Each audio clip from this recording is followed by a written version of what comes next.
Ovarian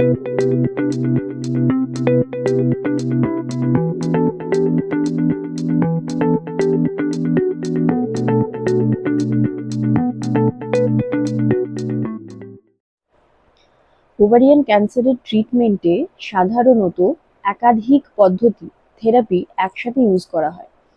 তো কোন পদ্ধতিতে চিকিৎসা হবে সেটা নির্ভর করে ক্যান্সারের স্টেজ, টিউমারের ধরন, রোগটা কতটা ছড়িয়েছে, রোগীর বয়স, শারীরিক অবস্থা, সন্তান পরিকল্পনার ওপর এবং বিআরসিএ মিউটেশন রয়েছে কিনা এইসব ফ্যাক্টরগুলোর ওপর ডিপেন্ড করে। তো চিকিৎসাগুলো হলো প্রথমত সার্জারি। সার্জারি ওভারিয়ান ক্যান্সারের প্রধান চিকিৎসা। এটার পারপাস হলো ক্যান্সার স্টেজিং করা, টিউমার যতটা সম্ভব অপসারণ করা, কেমোথেরাপিকে আরও বেশি কার্যকরী করা। তো কি কি ধরনের অপারেশন হয়?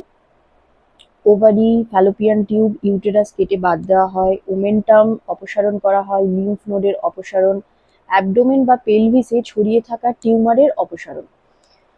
তো অনেক ক্ষেত্রে বিশেষ করে আর্লি স্টেজে দেখা গেছে এই অপারেশনই যথেষ্ট, তারপরে আর ফার্দার চিকিৎসার প্রয়োজন পড়ে না। কিন্তু অ্যাডভান্স স্টেজের ক্ষেত্রে এর থেকে আরো বড় সার্জারির প্রয়োজন হতে পারে, যেমন ডিবাল্কিং সার্জারি, আর তার সাথে আদার্স যে থেরাপি রয়েছে সেগুলোরও প্রয়োজন হয়। নেক্সট হলো কেমোথেরাপি। কেমোথেরাপি ওভারিয়ান ক্যান্সারের খুব গুরুত্বপূর্ণ ভূমিকা পালন করে। কি কি ওষুধ সাধারণত ব্যবহার হয়? Carboplatin, cisplatin, docetaxel, paclitaxel. তো এগুলো কিভাবে দেওয়া হয়? একটা রয়েছে অ্যাডজুভেন্ট থেরাপি, মানে অপারেশন করার পরে কেমোথেরাপি দেওয়া হয়। একটা হলো নিউ অ্যাডজুভেন্ট থেরাপি, অপারেশনের আগে দেওয়া হয়। এটার কারণ হলো টিউমার সাইজকে ছোট করা, যাতে সার্জারি করতে সুবিধা হয়। নেক্সট হলো মেইনটেনেন্স থেরাপি।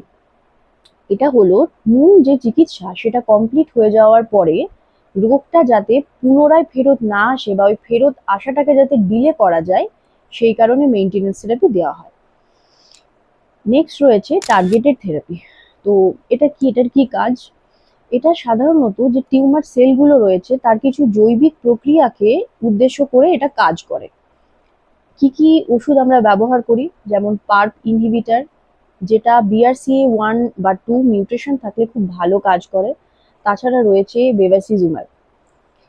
এগুলোর পারপাসটা হলো যাতে রোগটা দ্বিতীয়বার ফেরত আসা বা সেটাকে যাতে ডিলে করা যায়। নেক্সট হলো ইমিউনোথেরাপি। ইমিউনোথেরাপি সাধারণত সব কেসের ক্ষেত্রে দেওয়া হয় না, খুব কমন ট্রিটমেন্ট অপশন নয় এটা। এটার কাজ হলো রোগীর যে রোগ প্রতিরোধ ক্ষমতা সেটাকে ক্যান্সার সেলের এগেইনস্টে কাজ করানো। এটা আন্ডার ট্রায়াল রয়েছে। নেক্সট হলো হরমোন থেরাপি। হরমোন থেরাপি কিছু পার্টিকুলার স্লো গ্রোয়িং ওভারিয়ান ক্যান্সারের ক্ষেত্রে দেওয়া হয়, যেমন লো গ্রেড সেরাস কার্সিনোমা। এগুলো কি কি দেওয়া হয়? সেগুলো হলো ট্যামোক্সিফেন, অ্যারোমেটেজ ইনহিবিটার। এগুলো দীর্ঘ সময় ধরে দেওয়া হয় যাতে রোগটা দ্রুত বৃদ্ধি না পায়। তারপরে হলো রেডিয়েশন থেরাপি।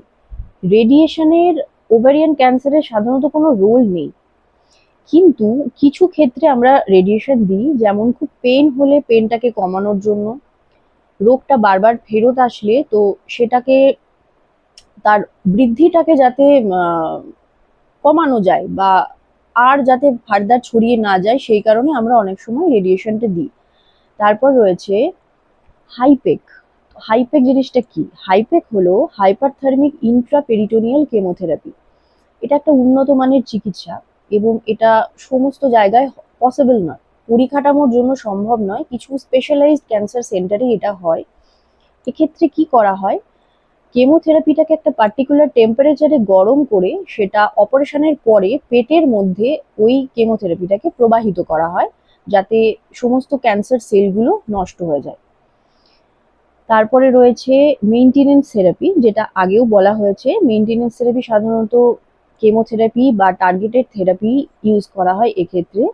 মূল চিকিৎসার পরে রোগটার ফেরত আসাটা যাতে ডিলে করা যায়, সেই কারণে মেইনটেনেন্স থেরাপি দেওয়া হয়। তারপরে রয়েছে সাপোর্টিভ কেয়ার, প্যালিয়েটিভ কেয়ার। গোটা ট্রিটমেন্ট জুড়ে সাপোর্টিভ কেয়ার খুব ইম্পর্ট্যান্ট। এগুলো কি কি? এগুলো হলো পেন কমানো,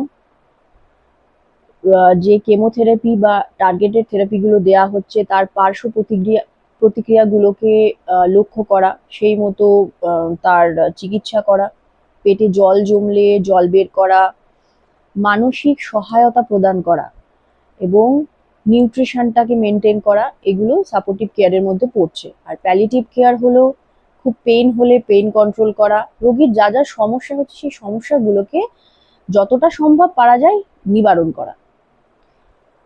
ওভারিয়ান ক্যান্সার লাস্ট কিছু বছরে এর চিকিৎসা অনেক এগিয়ে গেছে। Chemotherapy, surgery, targeted therapy, supportive care সব মিলে একটা কম্পোজিট ট্রিটমেন্ট দেওয়া হয়, যেটাতে রোগীর বেঁচে থাকার হার বেড়ে গেছে এবং কোয়ালিটি অফ লাইফ যেটা অনেকটাই বেটার হয়েছে। তো কোনো রকম কোনো সমস্যা দেখা দিলে দ্রুত রোগ নির্ণয় এবং স্পেশালাইজড ক্যান্সার সেন্টারে ট্রিটমেন্ট করালে এই সমস্যাগুলো অনেকটাই আমরা কমাতে পারবো।